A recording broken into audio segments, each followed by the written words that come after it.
के साथी जो इससे प्रभावित हो रहे हैं, ये हमारे इस दौर में अन्याय की एक बहुत बड़ी मिसाल है।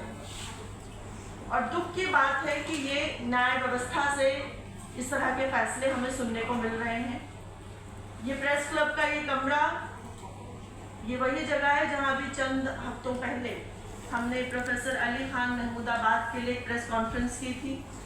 हम देख रहे हैं कि शिक्षा जगत पर ऑलरेडी जिस तरह के बड़े हमले हो रहे हैं, हमारे प्रोफेसर हैनी बाबू अभी भी जेल में हैं। हमने जीएन साई बाबा को देखा कि किस तरीके से उनको जेल में रहना पड़ा और अंततः उनकी शहादत हुई।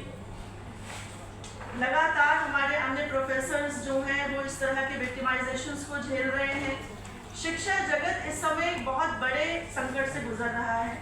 हमारी अभिव्यक्ति की स्वतंत्रता से लेकर हमारे सम्मान के सवाल तक जो है हम देख रहे हैं। महबूब ने बताया कि किस तरीके से लोग सुसाइड कर रहे हैं। हमें समरवीर को नहीं भूलना चाहिए, जो दिल्ली विश्वविद्यालय में जो पूरा आंदोलन चला कि एडहॉक कर्मचारी, एडहॉक शिक्षकों को उनके परमानेंट करने की जो पूरी लंबी लड़ाई चली, और उसके बावजूद हजारों की संख्या में एडहॉक्स को डिस्प्लेसमेंट झेलना पड़ा दिल्ली विश्वविद्यालय में। और समरवीर एक ऐसे योग्य शिक्षक थे जो इस पूरे सदमे को बर्दाश्त नहीं कर पाए, पूरे ह्यूमिलिएशन को बर्दाश्त नहीं कर पाए, और उन्होंने सुसाइड अटेम्प्ट किया।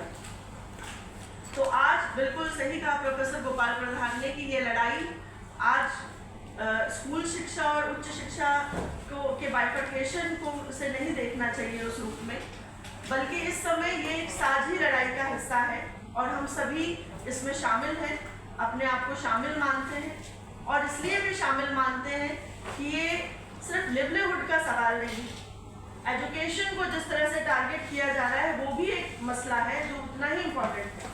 तो आज हम अपने वेस्ट बंगाल के साथियों के लिए तो यहाँ मौजूद हैं, लेकिन जिस तरह से स्कूल की शिक्षा को यूपी में आप सुन रहे हैं, लगातार स्कूल बंद हो रहे हैं सरकारी, वेस्ट बंगाल में इतनी बड़ी संख्या में जब टीचर्स को बेदखली हो रही है, तो आप अंदाजा लगाइए कि उन स्कूलों की क्या स्थिति होगी जहां वो बच्चे उन्हीं शिक्षकों पे निर्भर है। इस समय वहां क्या चल रहा होगा, वहां की पढ़ाई कैसे चल रही होगी। तो कहीं ना कहीं एक कॉन्ट्रेक्चुअलाइजेशन की ओर धकेला जा रहा है, प्राइवेटाइजेशन की ओर धकेला जा रहा है हमारे सरकारी संस्थानों को, और डेमोक्रेटिक टीचर्स इनिशिएटिव शिक्षा के इस कमजोर कर दिए जाने की साजिश के पूरी तरह खिलाफ है। और आने वाले दिनों में जो भी मुमकिन लड़ाई इसके लिए लड़ी जानी होगी, DTI उसमें शामिल रहेगा। मैं एक बार फिर से अपने वेस्ट बंगाल के साथियों के इस लड़ाई में एकजुटता जाहिर करते हुए आप सभी को अपना सलाम पेश करता हूँ। शुक्रिया।